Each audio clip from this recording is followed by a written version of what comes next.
Very good morning students, this is our last topic. ठीक है, ये हमारी चैप्टर का लास्ट टॉपिक है। Topic is Adivasi demand and the 1989 act. हम इसमें क्या देखेंगे, आदिवासी की क्या डिमांड थी। एक एक्ट आया था 1989 में। तो let's start. The 1989 act is an important for another reason of Adivasi activists refers to its to defense their right to occupy land that was traditionally there. As you read in the previous chapter, Adivasi of often unwilling to move from the land and forcibly displaced. तो क्या होता था इसमें 19 act है एक 1989 में, जो land होती थी, जो सदियों से आदिवासी की लैंड हुआ करती थी, उन्हें उन्हीं की लैंड से क्या कर दिया था, हटा दिया जाता था। उसके हक के लिए उन्होंने क्या की थी, लड़ाई भी की थी। हम इस चैप्टर में पहले पढ़ चुके हैं कि किस तरह आदिवासी को उन्हीं के लैंड से क्या किया जाता है, दूर कर दिया जाता था। ठीक है, एक्टिविस्ट ने कहा है कि वो लैंड को अगर आपको कोई भी जबरदस्ती उनको उनकी लैंड से निकाल देगा तो उन्हें क्या मिलेगा, पनिशमेंट मिलेगा। लिखा है ना, activist has asked that those who were forcefully encroach upon to the tribal land should be punished under this law। अगर आप मानिए आप उनको उन्हीं की लैंड से निकाल दोगे तो आपको क्या मिलेगा, उस तरीके का पनिशमेंट मिलेगा। लॉ में पनिशमेंट्स लिखे हुए हैं, पनिशमेंट दिए गए हैं कि कौन किस किस तरीके का पनिशमेंट मिलेगा। तो आप आदिवासी को उनकी लैंड से नहीं निकाल सकते हो। They have also pointed so to the fact that at merely confirm who had already been promised to the tribal peoples in the constitution the land belonging to the tribal peoples cannot be sold or to brought by the non-tribal people। अब क्या हुआ इसमें, अब मर्जली act में क्या बताया गया है कि जो उनका लैंड है, ठीक है, हमारे कॉन्स्टिट्यूशन में भी लिखा है मर्जली एक्ट बनाने से कुछ नहीं होगा, बल्कि कॉन्स्टिट्यूशन में जो उनका लैंड है, किसका, ट्राइबल पीपल्स का लैंड है, आप नॉन ट्राइबल पीपल्स को सोल्ड आउट नहीं कर सकते हो। ठीक है, आप उनका लैंड को किसको नहीं दे सकते हो, नॉन ट्राइबल पीपल्स को। नॉन ट्राइबल पीपल्स कौन होते हैं, जो बाहर के लोग होते हैं, आप उनको नहीं सेल कर सकते हो लैंड को। क्लियर, केवल उनकी लैंड खरीदी और बेची किसके बीच में जा सकती है, केवल ट्राइबल पीपल्स के बीच में। In the case where this has happened, the constitution guaranteed the right to the tribal people to repost their land। अब क्या बोल रहा है इसने कि हमारे कॉन्स्टिट्यूशन में क्या है, हक दिया गया है। अगर मान लीजिए किसी नॉन ट्राइबल पीपल ने ट्राइबल पीपल से लैंड परचेज कर भी ली है ना, तो उसे क्या करना पड़ेगा, उसको वापस करना पड़ेगा। सीके जानू एंड आदिवासी एक्टिविस्ट, आदिवासी थे के C K Janu, has pointed out that one of the valiant of constitutional right guaranteed to the tribal people of the government in the various state of India for it is they who allow the non-tribal encroaches in the form of timber merchants, paper mills, etc. to exploit the tribal lands and to forcibly evict tribal people from the traditional forest in the process of declaring the forest as reserve to the as a sanctuary। अब क्या था, C K जानू जो थे वो क्या थे, एक एक्टिविस्ट थे। उन्होंने पॉइंट आउट किया कि संविधान ने ये कहा है कि ट्राइबल्स को उनके संविधान में रखा गया है। क्या बोला गया है, संविधान में रखा गया है, उनको कहा गया है कि इन लोग को भी संविधान में क्या है, रहने का हक है, इनके पास भी राइट्स हैं, आदिवासी के पास भी राइट हैं।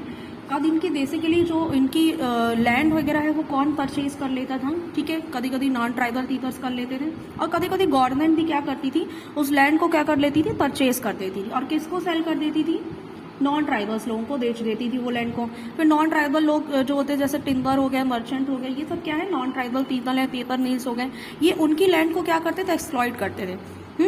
उनकी लैंड को एक्सप्लॉइट करते थे, उन्हीं की लैंड से प्रॉफिट कमाते थे और उन्हीं को कोई हिस्सा नहीं देते थे।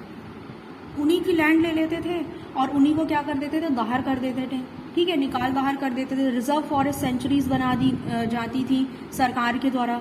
सरकार ने इनसे इनका हक क्या कर लिया था, छीन लिया था ट्राइबल लोगों का। ठीक है, और किसको दे दिया था, नॉन ट्राइबल्स लोगों को, यानी उन्हीं की लैंड लेते थे और उन्हीं के लैंड से प्रॉफिट कमाते थे और कुछ भी हिस्सा किसको नहीं देते थे, ट्राइबल पीपल्स को नहीं देते थे। Clear, she had also notice that the case where the tribal have already been evidenced and can not go to back to their land. और फिर क्या बोलते थे, आप अपनी लैंड वापस भी नहीं ले सकते, दे मस्ट कॉम्पनसेट। एटलीस्ट आपने अगर उनकी लैंड ले ली है, चलो ठीक है आपने लैंड ले ली, ठीक है, आप उनकी लैंड से जो भी प्रॉफिट वगैरह कमा रहे हो, बड़ी बड़ी इंडस्ट्रीज बना देते थे, फैक्ट्रीज बना देते थे, फिर बोलते थे कि साथ ही साथ उस पर काम करते थे, ढेर सारा प्रॉफिट अर्न करते थे और उनको कुछ हिस्सा भी नहीं देते थे। तो एटलीस्ट क्या करना चाहिए उन्हें, अगर आपने उनकी लैंड ले ली, अगर आप उन्हें वापस नहीं करो तो एटलीस्ट उनको कुछ तो कंपनसेशन मिलना चाहिए।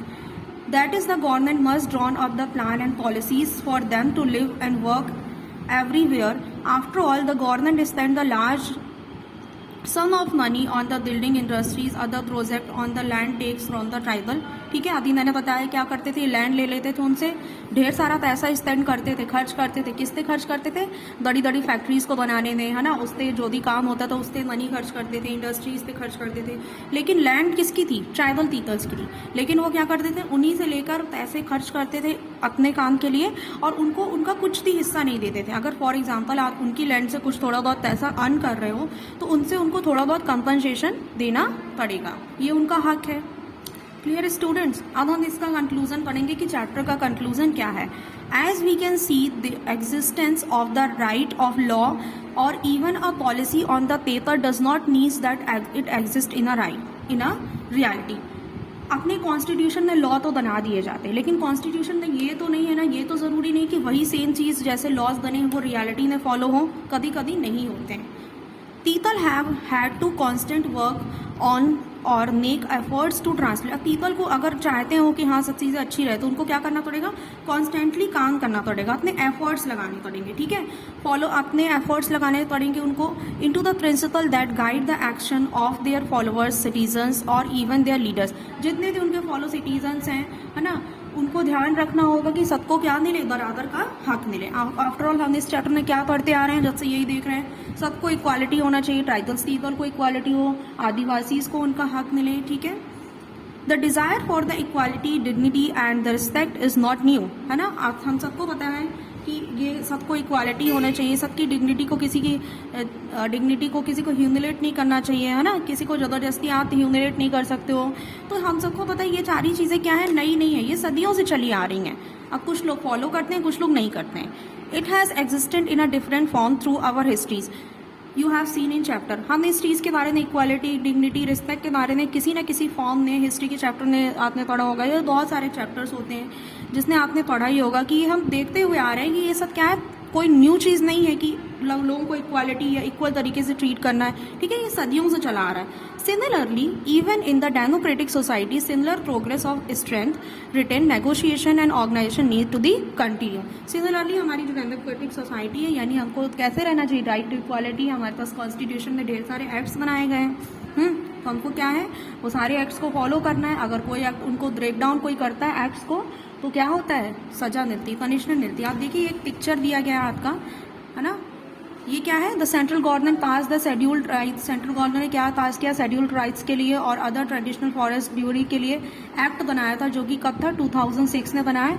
इन्होंने क्या बताया, the introduction to the final act state that act is mean to undo the historical injustice. इन्होंने इस एक्ट में बताया, बेसिकली इस एक्ट के बारे में उन्होंने बताया कि जो लोगों के साथ गलत हो रहा है, ठीक है, जैसे आप लोगों की लैंड छुड़ा रहे हो, है ना, आदिवासी की आपने लैंड ले ली, ठीक है, गवर्नमेंट ही बेसिकली उनका हक छीन रही है ना कहीं तो गवर्नमेंट रिस्पॉन्सिबल है इन सारी चीज़ों के लिए, गवर्नमेंट उनका ही लैंड छीन रही है, उसने बड़ी बड़ी इंडस्ट्रीज बना रही है, ठीक है, बड़े बड़े फैक्ट्रीज इन्वेंट कर रही है, नई नई चीज़ें बनाते जा रही है, लेकिन उनका क्या हो रहा है, उनको प्रॉफिट नहीं दे रही है।